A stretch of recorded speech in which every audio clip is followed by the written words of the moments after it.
So guys आज एक बार फिर से अडानी पावर 145 के अपने कंसोलिडेशन के रेस्ट्रिक्शन जोन की तरफ जाता देखने को मिल रहा है। अब क्या अडानी पावर में कोई खबर है या फिर आज भी अडानी पावर अपने चार्ट को फॉलो कर रहा है? ये 12 नवंबर का क्लिप है। 12 नवंबर के वीडियो का चैनल पर आपको मिल जाएगा। इन्वर्स का पैटर्न हम इसी दिन से डिस्कस कर रहे हैं। क्या अब ये इन्वर्स का पैटर्न का ब्रेकआउट की तरफ आज स्टॉक जा रहा है? बहुत सी डिटेल्स आपको इस पूरे वीडियो में नजर आएंगी कि क्या क्या चार्ट पैटर्न आपके फॉलो अप होते हैं और किस तरह से एक लॉन्ग टर्म इन्वेस्टर्स को पेशेंस के साथ में इन सभी चार्ट को समझना होता है, एंटिसिपेट करना होता है इनके ब्रेकआउट्स या फिर ब्रेकडाउन से पहले। मार्केट आपको कभी भी नहीं बताता कि भाई मैं इतना चला जाऊंगा, मैं इतना गिर जाऊंगा। कोई स्टॉक पे कहीं नहीं लिखा होता कि भाई मैं इतना बढ़ने वाला हूं, मुझ में एंट्री कर ले, या मैं इतना गिरने वाला हूं, मुझे एग्जिट कर दे। चार्ट को टाइम से पहले एंटिसिपेट करना जरूरी है। उसके पहले तक आपका ना ही एंट्री आती है और ना ही एग्जिट आता है। आई गेस ये पॉइंट बहुत क्लियर है। और ये है आज के दिन की खबर। इसके अलावा और कोई खबर अडानी ग्रुप में या अडानी पावर से रिलेटेड अभी नहीं है, बट ये है एक अपडेट जहां पर अडानी पावर का टारगेट चला जाता है अब 41.87 गीगावाट कैपेसिटी बढ़ाने का फाइनेंशियल ईयर 32 तक। तो ये अपडेट कंपनी ने आज ही के दिन जारी करी। 41.87 गीगावाट कंपनी अपनी कैपेसिटी बढ़ाना चाहती है। कंपनी कैपेसिटी बढ़ाने के लिए और प्लांट्स को आगे लेकर के आएगी और साथ में कैपिटल एक्सपेंडिचर यानी कि डेट रेस, फंड रेस, इस तरह के प्लान्स भी कंपनी आगे लेकर के आने वाली है। 2 ट्रिलियन रुपीस का कंपनी का ये पूरा प्लान रहेगा। और एग्रेसिवली प्राइवेट सेक्टर में कंपनी अब एक्सपेंशन प्लान भी कर रही है, स्पेशली थर्मल पावर इंडस्ट्री में। और रिसेंटली कंपनी ने विंड पावर पर भी अपडेट दी है, अडानी ग्रुप ने ही। तो ये भी एक इंपॉर्टेंट अपडेट हो जाती है अडानी ग्रुप से रिलेटेड। और ये है कंपनी का फाइनेंशियल ईयर 30 तक का टारगेट, 30.67 करोड़ 30.67 गीगावाट का टारगेट जो है कंपनी का फाइनेंशियल ईयर 30 तक का है और 32 तक का है 41.87। तो ये रखे हैं कंपनी ने दो टारगेट। इस समय कंपनी 18.15 गीगावाट के जनरेशन कैपेसिटी के साथ ऑपरेट कर रही है। तो अभी कंपनी क्या काम कर रही है, आगे आने वाले फाइनेंशियल ईयर 30 तक कंपनी क्या करने वाली है और 32 तक कंपनी का क्या प्लान है, ये सब कंपनी ने यहां पर अपना ओवरव्यू दे दिया है। तो ये बढ़िया खबर है, अच्छी खबर है कंपनी के लिए। बट एक्सपेंशन रातों रात तो हो नहीं जाता, यानी कि आने वाले 5-6 साल का ओवरव्यू एक तरह से कंपनी ने आज के दिन रख दिया है। अब इसी ओवरव्यू को देखते हुए मार्केट एक्सपर्ट्स के टारगेट भी बढ़ जाते हैं। जैसे मार्केट एक्सपर्ट्स की बाइंग की रेटिंग यहां पर है 30% अपसाइड पोटेंशियल देखने को मिल सकता है मार्केट एक्सपर्ट्स के अकॉर्डिंग। बट यही मार्केट एक्सपर्ट्स 180 तक के टारगेट तब भी दे रहे थे अडानी पावर में जब आप 170 पर थे। लेकिन अडानी पावर में 170 से लेकर के 140 तक की गिरावट आई, क्योंकि चार्ट को तो स्टॉक फेल नहीं करेगा, चार्ट को तो कैरी करके ही चलेगा। तो इसी वजह से एक बार फिर से मार्केट एक्सपर्ट्स अपने टारगेट यहां पर लेकर के आ रहे हैं।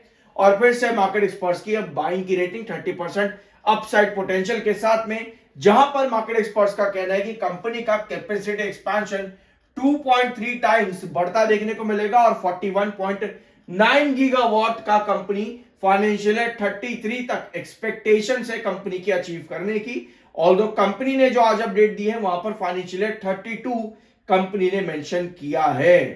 तो ये एक बढ़िया बैकड्रॉप कंपनी का यहां पर वापस से मिला है मार्केट एक्सपर्ट्स को, क्योंकि market experts financial year 33 expectation लेकर के चल रहे थे और कंपनी ने फाइनेंशियल ईयर 32 बताया है।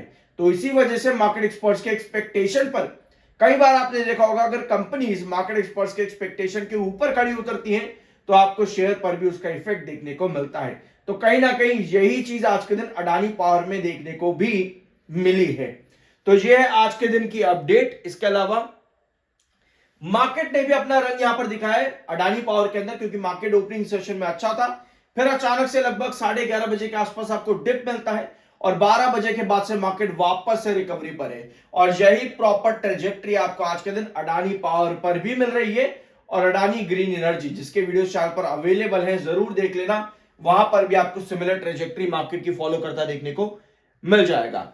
अभी जो मेजर फोकस है वो चार्ट्स पर रहेगा, जो अभी आपने वीडियो की शुरुआत में देखे। 12 नवंबर का, और मेजर फोकस आपका रहेगा क्वार्टर 3 पर। और क्वार्टर 3 अगर आप सीखना चाहते हो किस तरह से किसी भी कंपनी का क्वार्टर रिजल्ट्स को कैसे रीड किया जाता है, क्योंकि हम लोग क्या करते हैं, कि हम कंपनी के सिर्फ सेल्स देखते हैं।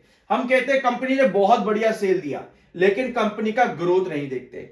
हम कंपनी का क्या देख लेते हैं, ऑपरेटिंग प्रॉफिट देख लेते हैं। हम कहते हैं कंपनी बहुत बढ़िया, लेकिन हम कंपनी का ओपीएम परसेंटेज नहीं देखते। हम कंपनी की अदर इनकम देख लेते हैं, लेकिन अदर इनकम कंपनी की मिलाने के बाद में कंपनी के प्रॉफिट्स कहां जा रहे हैं, हम उस पर नजर नहीं रखते।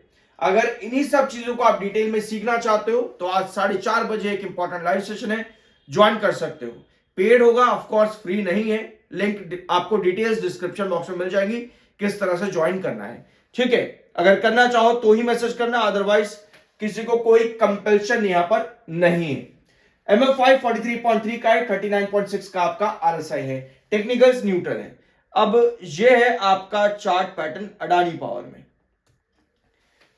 शुरुआत से इसको देखते हैं, यहां से अभी आपका कंसोलिडेशन 145 तक ब्रेकआउट नहीं दे पा रहा है। 145 के ऊपर अभी भी आपका कंसोलिडेशन के अंदर ही है, 138 से 145।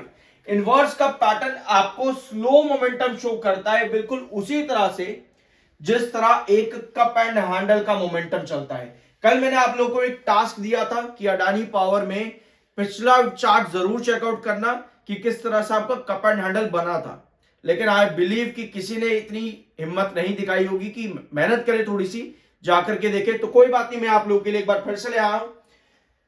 4 से 5 महीने तक का कंसोलिडेशन, जहां इन्वेस्टर से 1 महीने तक का कंसोलिडेशन बर्दाश्त नहीं हो रहा।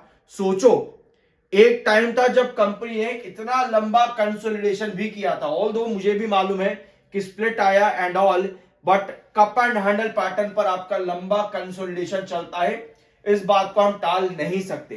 तो जहां इन्वेस्टर्स इतने से कंसोलिडेशन पर पैनिक है कि भाई मैं क्या करूं, यहां से 102 चला जाएगा, यहां से 80 गिर जाएगा, और जब यहां था यहां से तो 300 हो जाएगा, 250 हो जाएगा।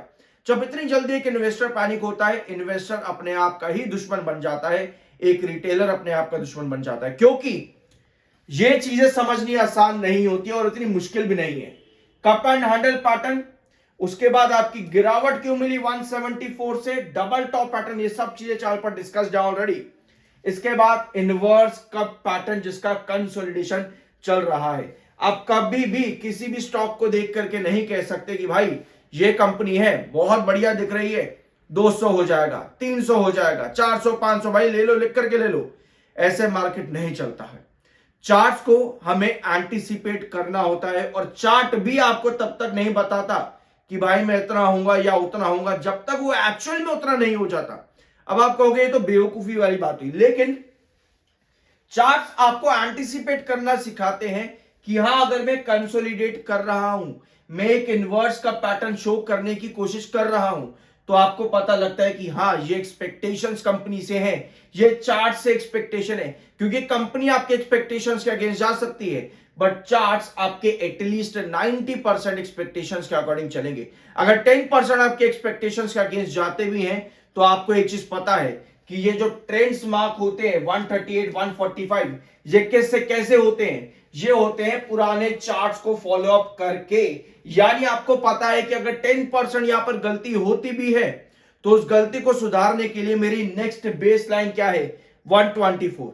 इसी वजह से चार्ट्स को सीखना बहुत ज्यादा जरूरी होता है, इंपॉर्टेंट पार्ट है, इंपॉर्टेंट एसेंस है ये मार्केट का। जितना हम इसको सीखते हैं, उतनी ही गलतियां करने के चांसेस कम होते हैं, उतने ही मार्केट में लॉसेस बुक करने के चांसेस कम होते हैं, उतने ही प्रॉफिट्स बढ़ाने के चांसेस मार्केट में इंक्रीज होते हैं। आई होप कि आपको इस वीडियो में कुछ सीखने को मिला होगा। सब्सक्राइब जरूर कर देना। I am NISM certified. मिलता अगले वीडियो में।